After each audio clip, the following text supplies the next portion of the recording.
रामायण में श्री राम और माता सीता के वियोग की कहानी सभी जानते हैं। एक धोबी के कहने पर सीता को राम से अलग रहना पड़ा था। क्या आपको पता है कि यह सब एक तोते की वजह से हुआ था, जिसने सीता को अपने पति का वियोग झेलने का श्राप दिया था? पढ़ें रामायण की यह अनूठी कथा। बैरी बंधु निसिचर अधम, तज्यो न भरें कलंक, झूठे अगसिय परिहरी, तुलसी साई ससंक। एक दिन सीता जी अपनी सखियों के साथ बाग में खेल रही थीं। तभी उनकी नजर तोते की एक जोड़ी पर पड़ी। दोनों आपस में कुछ बातें कर रहे थे। सीता जाकर उनकी बातें चुपके से सुनने लगीं। तोते की जोड़ी कह रही थी कि भविष्य में राम नाम का एक अखंड प्रतापी राजा होगा, जिसका विवाह सुंदर राजकुमारी जानकी से होगा और वो काफी समय तक राज सुख भोगेंगे। जब सीता ने उनसे पूछा कि ये सब उन्हें किसने बताया, तो तोते ने कहा कि दूर जंगल में उन्होंने महर्षि वाल्मीकि के आश्रम से ये बातें सुनी थीं, जब वे अपने शिष्यों को ये बात बता रहे थे। ये बात सुनकर सीता के मन में अपने भविष्य को जानने की ओर लालसा जागी। राम के बारे में पूछने पर मादा तोते ने बताया कि राम का मुख गोल, सुंदर कमल समान आंखें, सूर्य समान तेज होगा। ब्रह्मांड के देवी देवता भी उनके आगे सिर झुकाएंगे। सीता ने जब अपने विवाह के बारे में पूछा तो नर तोते ने बताया कि राम लक्ष्मण दो भाई अपने गुरु के साथ स्वयंवर में आएंगे और राम स्वयंवर में शिव धनुष तोड़कर जानकी से विवाह करेंगे।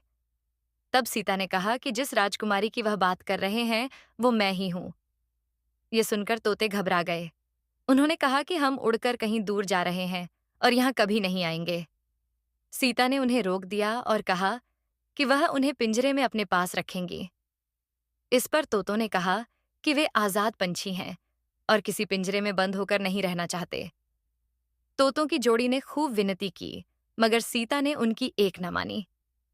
बाद में सीता ने नर तोते के बार बार विनती करने पर उसे छोड़ दिया, मगर मादा तोते को पिंजरे में कैद ही रखा। नर तोते ने कहा कि उसकी पत्नी गर्भवती है, सीता उसको भी छोड़ दे, उसकी पत्नी उसके बिना जीवित नहीं रह पाएगी। सीता ने उनकी एक न सुनी और मादा तोते को अपने पास महल में बंदी बना लिया। नर तोता अपने साथी का वियोग सह नहीं सका। उसने सीता को श्राप दिया कि जैसे आज वह अपने जीवन साथी का वियोग सह रहा है, उसी प्रकार सीता भी एक दिन उसकी वजह से अपने पति का वियोग सहेंगी। इतना कहने के बाद तोते ने अपने प्राण त्याग दिए। मादा तोते ने जब ये देखा तो उसने भी सीता को श्राप दिया कि जैसे उसके गर्भवती होने पर सीता ने उसकी एक नहीं मानी, ऐसे ही उसके गर्भवती होने पर कोई उसकी विनती नहीं सुनेगा। इतना कहकर उसने भी प्राण त्याग दिए। सीता को यह सब देखकर बहुत आत्मग्लानि हुई, मगर अब बहुत देर हो चुकी थी।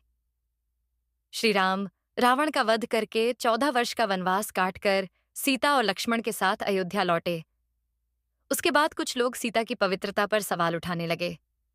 एक धोबी ने भरी सभा में आकर सीता के चरित्र पर सवाल उठाया और मर्यादा पुरुषोत्तम राम को न चाहते हुए भी सीता का त्याग करने के लिए विवश किया।